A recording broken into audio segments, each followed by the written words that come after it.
Hello and welcome to our daily bulletin. Let's start with the headlines. President Trương Tấn Sang works with leaders of the cross sector.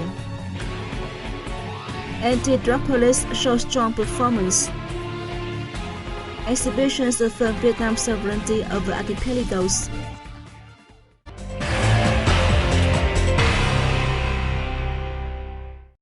President Trương Tấn Sang met with Hiroshi Watanabe, governor of the Japan Bank for International Cooperation in Hanoi on July 15. At the meeting, the governor valued the investment environment in Vietnam. He spoke highly of Vietnamese agencies' efforts to boost cooperation with Japan, including resolving the misuse of Japanese official development assistance funding. He said Japan is interested in major projects in Vietnam, and Japan will sign a great contract with Vietnam in building Vĩnh 4 thermal power plant while discussing cooperation opportunities in another power project. President Sang highly valued the visit by the governor, saying that the visit will further deepen cooperative programs between the two countries. He agreed upon Japan's proposal for Vietnam to create an open investment environment. He thanked Japanese agencies for maintaining ODA for Vietnam and stepping up cooperative ties with the country. He said Vietnam will facilitate Japanese investors' operations.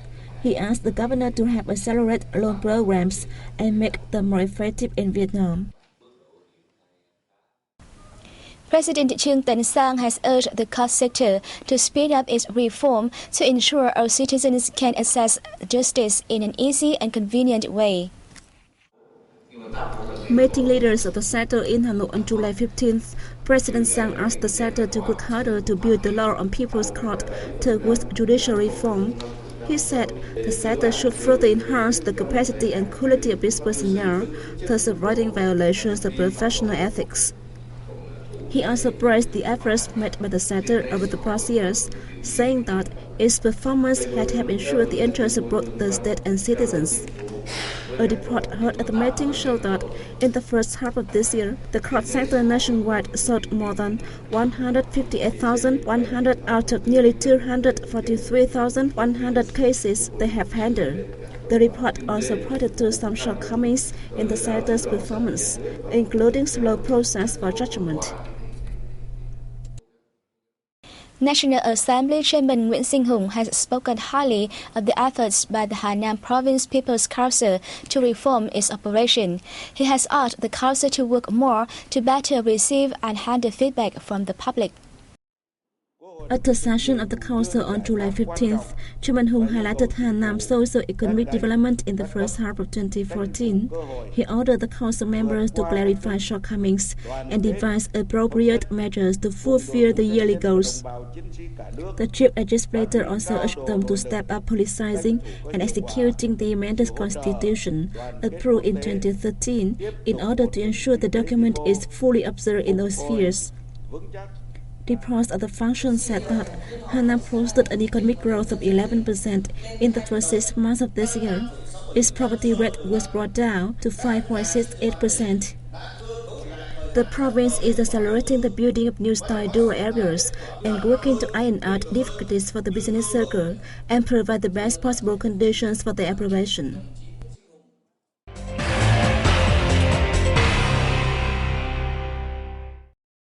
A conference took place in Hanoi on July 15 to review a campaign to prevent and control drug crimes. Our reporters have more.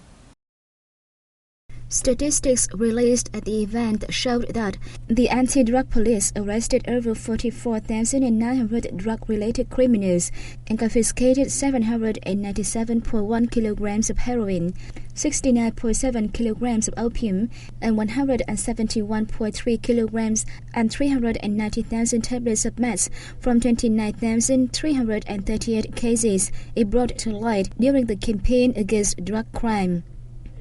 The movement, launched last July, saw sizable contributions of the Drug Crime Investigation Police Department under the Ministry of Public Security, which alone seized more than 242 kilograms of heroin, 5.5 kilograms of opium, and nearly 160,000 tablets of meth from 127 cases. The department has given strategic advices to the government and the National Committee for HIV/AIDS, Drug and Prostitution Prevention and Control, as well as other agencies on the drug fight. At the same time, it has coordinated with ministries, localities, and media to strengthen communications to raise the public awareness, especially people from ethnic minority groups and border areas, on the evil effects of drugs and call for their greater engagement in the combat. In the time to come, more anti-drug raids will be launched, focusing on border areas and sea and air routes, Deputy Head of the Drug Crime Investigation Police Department. More than 3,000 objects, documents, and photos featuring Vietnam's parcel as partly archipelagos are on display at an exhibition that opened at the Hanoi-based Vietnam Military History Museum on July 15th. Among them are administrative documents of the Nguyen dynasty, 1902-1945, showing Vietnam exercise of its sovereignty over the two archipelagos. Notably, an array of maps, including a map drawn by Vietnamese King Minh Mang in 1993, a map drawn by Bishop Talbot in 1993, and another published by China's Qing dynasty in 1904, has proven the country's sovereignty over its sea and islands. The exhibition also introduced photos and objects reflecting Vietnam's struggle to protect Brazil and Spratly archipelagos. The same day, a similar exhibition was held in the central province of Thừa Thiên Huế, with some 400 documents on display. The event provides firm evidence demonstrating Vietnam's sovereignty over the two archipelagos while introducing the party and state guidelines in the struggle. As part of the exhibition, there were art performances and film screenings aimed at encouraging people in national construction and defense.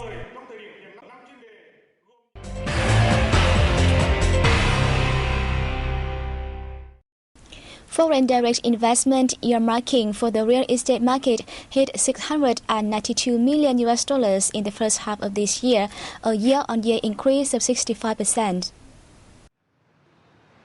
A number of property projects emerging in the period included Alma Resort, worth $300 million in Khánh Hòa Central Province, a $234 million urban area in the western part of Westlake, and a $200 million apartment building project of Hong Kong's Sunwar Vietnam Real Estate Limited.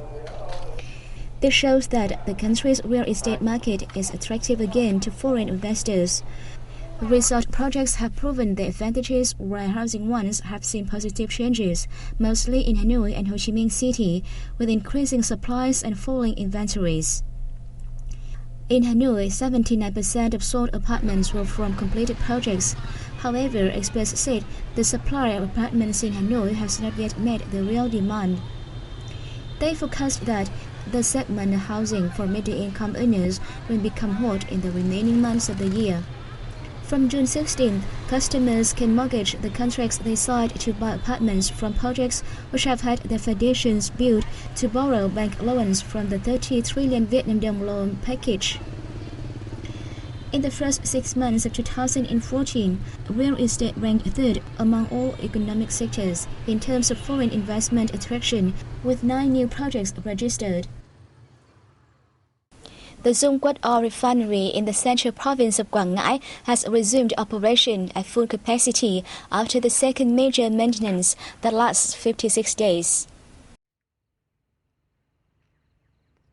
According to Nguyễn Hòa Giang, General Director of Bình Sơn Refining and Petrochemical Company, which is in charge of Dung Quất, about 4,000 experts, engineers and workers, including 400 foreigners, were involved in the overhaul.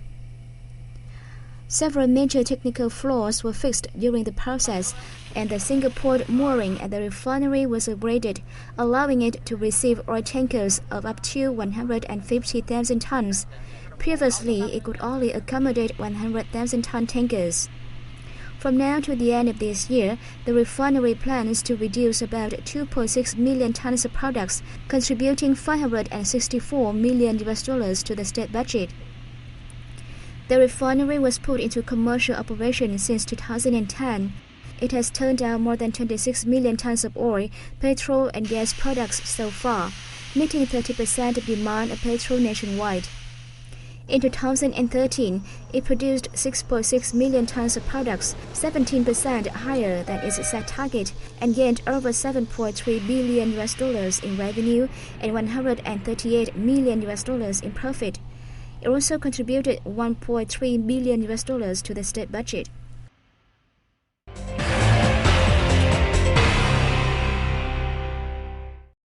Vietnam Airlines will open 2 new air routes connecting Phu Quoc International Airport in the Mekong Delta province of Kiên Giang with Singapore and Siem Reap, Cambodia from November the 1st. The national flag carrier will operate 2 flights per week on the Phu Quoc Singapore route and 3 flights a week on the Phu Quoc Siem Reap route. In 2013, Phu Quoc Airport served nearly 700,000 passengers, up 39% from the previous year. It catered for some 450,000 passengers in the first half of this year, representing 60.8% of its yearly plan and a 34.1% increase against the same period of 2013. At the same time, the airport handled 836 tons of goods, fulfilling 86.6% of the annual target, rising by 101.2% from a year earlier. The launching of the new routes is expected to help further boost Kiên Giang province socio-economic development, especially the attraction of investment for tourism in Phu Quoc in the time to come. Phu Quoc Island District in the Mekong Delta province of Kiên Giang on July 14 kicked off a festival to promote its fish sauce specialty. The event is part of a communication week of Phu Quoc fish sauce from July 15 to 22nd, held by the Provincial Department of Science and Technology, the Phu Quoc Fish Sauce Association, and the Ministry of Industry and Trade. It is attracting a large number of fish sauce producers and sellers, and this is a platform for them to further publicize economic and cultural values, as well as the making of their hometown specialty. Phu Quoc, the biggest island of Kiên Giang, has long been well known for its fish sauce. The manufacturing of the product has a history of more than 200 years. The island currently has 80 fish sauce processing businesses, which provide about 20 million liters per year. In August 2013, Phu Quoc fish sauce was granted the Protected Designation of Origin certificate by the European Union, becoming the first product of Vietnam to get the status. The country exports 800,000 liters of Phu Quoc fish sauce to the EU each year, while its total annual export volume is about 1.5 million liters. An international tourism and trade expo opened on July 14 in the central province of Ninh Thuận. The expo accommodates 400 booths featuring grapes and grape products, including raisins, jelly, and wine. Other industrial and agricultural products are also on display at the expo, which precedes the International Grape and Wine Festival, slated for July 17 to 19 in the central province of Ninh Thuận. Exhibitors at the Trade Expo include businesses from Vietnam, France, Chile, Argentina, Australia, Hungary, the US, South Africa, Romania, and Germany. The 6-day Trade Expo aims to promote exchange and investment opportunities between grape farmers and businesses. As part of the festival, a photo exhibition themed Ninh Thuận, a charming land, opened on the same day. The exhibition displays 103 works taken by photographers from Cần Thơ City, Ho Chi Minh City, and Ninh Thuận, Bình Thuận, and Bình Định provinces. The photos reflect Ninh Thuận socio-economic development and the charming beauty of its landscapes, as well as spiritual life of local people. On this occasion, winners of a photo contest on Ninh Thuận province launched on May 8 were also honored. The International Grape and Wine Festival will demonstrate the value that wines bring for Ninh Thuận, create trade opportunities for farmers, sellers, and wine producers, and promote tourism. Ninh Thuận has the largest vineyards in Vietnam, with 2,500 hectares, mainly distributed in Ninh Phước and Ninh Hải districts, and Phan Rang Thác Cham City. Grapes are the specialty of the province, with a yearly output of between 60,000 and 65,000 tons. Located on the southern end of the central region, Ninh Thuận is also famous for its scenic hills and mountains and seascapes. And that's the end of our bulletin. Thank you for watching. I'll see you next time.